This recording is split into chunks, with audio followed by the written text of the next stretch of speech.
Қақырайтып қайғымың қабырғадан, шорт үзілді бір шегі адырнадан. Ойсырап қалды орныңыз қайран ана, ақ ұрады ел жұртың артта қалған. Сағыныштың өріліп шумақтары, тізбектеймін шерімді сыр сақтаулы. Еркелетіп өсірген немерең бұл, қапаланып жылайды, жоқтайды да. Жабырқаулы жанымыз өзіңізсіз, жадымызда жанана әр сөзіңіз. Бағыт бағдар бүгінде жол көрсетер, айтылған сөз көрсеткен өнегеңіз. Амал қанша жоқсыз ау ортамызда, сағындық ана сізді баршамызда.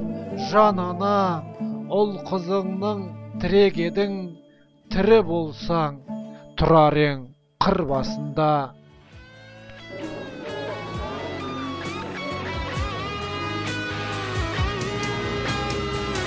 Көк аспаннан бара жатыр өмірімнің жұлдызағы, жетем деген арман жоқ, бара жатыр жұлдыз арып, жұлдыз неткен мұңлы жарық, мұңлы жарық.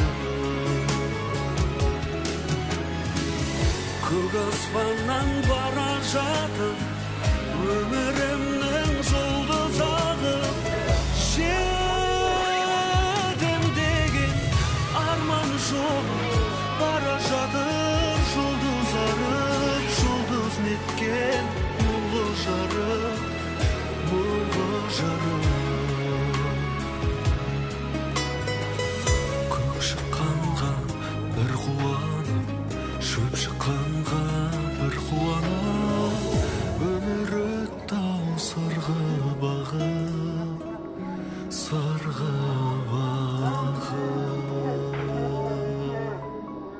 Сол уақыттан бері Семей өңірі Ұржар аймағында тұратын Рахымбай мен Алтынайдың қарапайым отбасында бір өзгеріс болды. Ол 1930 жылдың күзі қазан айының 10 жұлдызында жанұяның құрамы бір қызға толықты. Қыз баланың есімін ауыл аймақ болып Даққана деп қоюды ұйғарған. Одан бері қаншама жылдар өтті. Бала кезінде ашаршылықты да бастан өткізді. Қала берді қазақтар кәмпеске дейтін талан-таражға тап келді. Одан бері де қилы заманды бастан өткізсе де, Даққана Рахымбай қызы 2012 жылдың 21 маусымына дейін бұйырған дәм тұзын татты. Қазақ 13 жасында отау иесі деп ер баланы айтатын болса, Даққана бой жеткенде 14 жасқа толғанда Закария өзіне жар етіп таңдаған. Ерлі зайыптылар Закария мен Даққана өмірлерінің ащысы мен тұщысын, қызығы мен шыжығын, қайғысы мен қуанышын 55 жыл бірге бөлісті. Ол кісілер 4 ұл және 2 қыз тәрбиеледі. Атап айтсақ, үлкені Айтмұхамед, одан кейінгілер Баймұхамед, Бейсенбай, Сембай, Гүлбану, Нұрбану. Осы аталған балалардан бүгінде 23 немере тарайды. Ол немерелерден қазіргі күні 21 шөбере бар.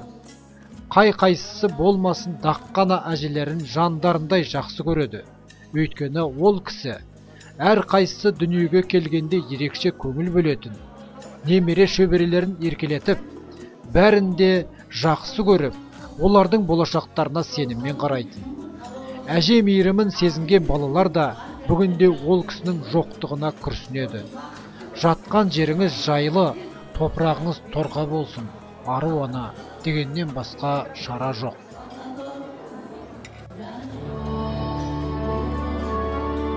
Deniz sağ olsun, koçaklarının kocaman bırakın, vakti olun da, ölüm rastlarının uzak olsun.